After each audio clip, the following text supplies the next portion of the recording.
Israel और फिलिस्तीन की धरती एक बहुत ही ऐतिहासिक और धार्मिक जगह जो पिछले 100 सालों से दुखद रूप से संघर्ष का प्रतीक बन गई है। दो समुदाय, इजरायली और फिलिस्तीनी, इस जमीन पर अपना हक जताते हैं। दोनों के पास दुखों और बेदखली की गहरी जड़ें जमी हुई हैं। ये संघर्ष, जिसे अक्सर धार्मिक झगड़े के रूप में दिखाया जाता है, असल में आत्मनिर्णय, जमीन और सुरक्षा के लिए संघर्ष है। स्थायी शांति समझौते की कमी और लगातार हिंसा के कारण अनगिनत जिंदगियां बिखर गई हैं और भविष्य अनिश्चित है। ये लेख इजराइल फिलिस्तीनी संघर्ष के जटिल इतिहास में तल्लीन करता है, उन प्रमुख घटनाओं की जांच करता है जिन्होंने आज की स्थिति को आकार दिया है। ये गाजा और वेस्ट बैंक में चल रहे संघर्षों, अंतरराष्ट्रीय समुदाय की प्रतिक्रिया और अंततः शांतिपूर्ण समाधान की मायावी खोज का पता लगाता है। इस संघर्ष के बीज 19वीं सदी के अंत और 20वीं सदी की शुरुआत में ज़ायोनिज्म के उदय के साथ बोए गए थे, जो एक ऐसा आंदोलन था जो फिलिस्तीन में एक यहूदी मातृभूमि की वकालत करता था। 1917 के बाल्फोर घोषणा पत्र ने तनाव को और बढ़ा दिया। घोषणा पत्र ने अरब आबादी के राजनीतिक अधिकारों को संबोधित नहीं किया। 1947 में संयुक्त राष्ट्र ने फिलिस्तीन को 2 राज्यों में विभाजित करने की योजना प्रस्तावित की। यहूदी नेताओं ने इसे स्वीकार किया, लेकिन अरब नेतृत्व ने अस्वीकार कर दिया। विभाजन योजना की विफलता के कारण 1948 का अरब इजरायल युद्ध हुआ। 1957 में 6 दिन के युद्ध के परिणाम स्वरूप इजराइल ने वेस्ट बैंक, पूर्वी यरूशलेम और गाजा पट्टी पर कब्जा कर लिया। ये वे क्षेत्र हैं जहां बड़ी संख्या में फिलिस्तीनी आबादी रहती है। इसने इजरायली कब्जे की शुरुआत को चिह्नित किया, एक ऐसी वास्तविकता जो आज भी लाखों फिलिस्तीनियों के जीवन को परिभाषित करती है। वेस्ट बैंक, जो अंतर्राष्ट्रीय कानून के तहत अवैध माने जाने वाले इजरायली बस्तियों से युक्त है, को भूमि झपटी और आवाजाही पर प्रतिबंध का सामना करना पड़ता है। 2007 से इजराइल मिस्र की नाकेबंदी के कारण गाजा, जो एक घनी आबादी वाला तटीय क्षेत्र है, एक गंभीर मानवीय स्थिति का सामना कर रहा है। 1993 में ओस्लो समझौते जैसे शांति की मध्यस्थता के अंतरराष्ट्रीय प्रयासों के बावजूद एक स्थायी समाधान मायावी बना हुआ है।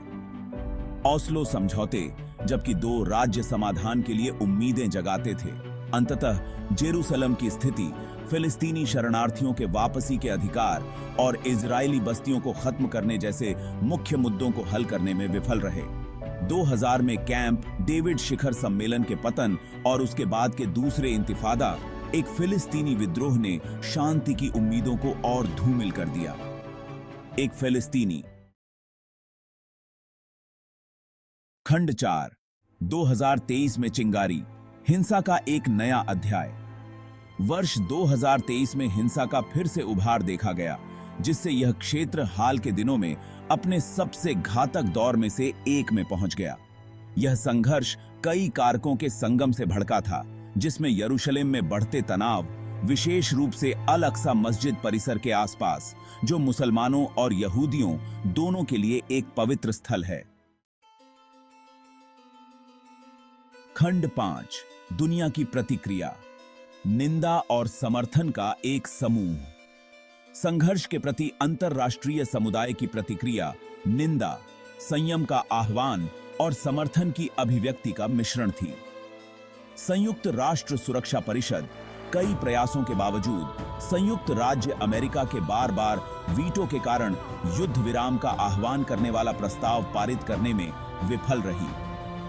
इजराइल के सबसे करीबी सहयोगी अमेरिका ने आत्मरक्षा के अपने अधिकार का हवाला देते हुए लगातार इजराइल को अंतरराष्ट्रीय दबाव से बचाया है। कई देशों ने हमास के रॉकेट हमलों और इजराइल द्वारा बल के अनुपातहीन उपयोग दोनों की निंदा की।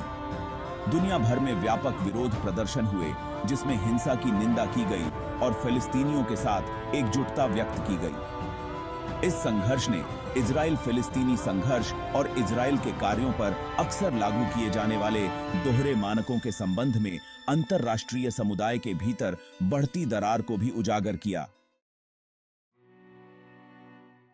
खंड 6 शांति का मार्ग। एक दूर की उम्मीद। 2023 का संघर्ष इसके पहले हुए संघर्षों की तरह युद्ध विराम के साथ समाप्त हुआ, लेकिन कोई स्थायी समाधान नहीं निकला। अंतर्निहित मुद्दे जिन्होंने दशकों से संघर्ष को ही फ्यूल्ड दिया है, कब्जा, बस्तियां, यरूशलेम की स्थिति और शरणार्थी संकट अनसुलझे हुए हैं। न्यायपूर्ण और स्थायी शांति का मार्ग पहले से कहीं अधिक दूर लगता है। समाधान की मध्यस्थता में अंतरराष्ट्रीय समुदाय को अधिक सक्रिय भूमिका निभानी चाहिए। इसके लिए निंदा और संयम का आह्वान करने से आगे बढ़ने और संघर्ष के मूल कारणों को दूर करने के लिए ठोस कदम उठाने की आवश्यकता है। एक न्यायपूर्ण और स्थायी शांति केवल एक समझौता किए गए 2 राज्य समाधान के माध्यम से ही प्राप्त की जा सकती है, जो इजरायलियों और फिलिस्तीनियों दोनों के अधिकारों और सुरक्षा की गारंटी देता है। तब तक हिंसा का चक्र जारी रहने की संभावना है, जो अपने पीछे मौत, विनाश और निराशा का निशान छोड़ जाएगा।